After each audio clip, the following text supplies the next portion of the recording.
Friends, ఇప్పుడే అందిన వార్త విషాదం. 100 మంది ప్రాణాలు, పరిస్థితి దారుణం. రెండు వర్గాల మధ్య గొడవ అంటూ వార్తలు అయితే వస్తున్నాయండి. దీనికి సంబంధించి వివరాలు చెప్పడానికే వీడియో చేయడం జరుగుతుంది. చాలా మంది వీడియోస్తున్నారు కానీ సబ్స్క్రైబ్ చేసుకొని మర్చిపోతున్నారు. దయచేసి ఛానల్ సబ్స్క్రైబ్ చేసుకొని బెల్ ఐకాన్ ఆల్ పైన ట్యాప్ చేయండి.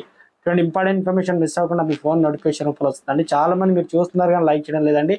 దయచేసి లైక్ చేయండి, ఇన్ఫర్మేషన్ అందరూ కూడా తెలుస్తుంది. రెండు వర్గాలుగా విడిపోయి రాళ్లు కట్టెలతో దారుణంగా కొట్టుకున్నారు పూజారులు. పలువురికి తీవ్ర గాయాలు. వీడియో ఇది. సిద్దిపేట జిల్లా దుబ్బాక మండలం రేకులకుంట మల్లికార్జున స్వామి ఆలయ పూజారుల మధ్య ఘర్షణ చోటు చేసుకుంది. రెండు గ్రూపులుగా విడిపోయిన పూజారులు పరస్పరం రాళ్లు కట్టెలతో కొట్టుకున్నారు. ఈ దాడుల్లో ఇరు వర్గాలకు తీవ్ర గాయాలు కాగా 108 మంది అంబులెన్స్ వాహనంలో దుబ్బాక ఏరియా ఆసుపత్రికి తరలించారు. పలువురి పరిస్థితి విషమంగా ఉన్నట్లు తెలుస్తుంది.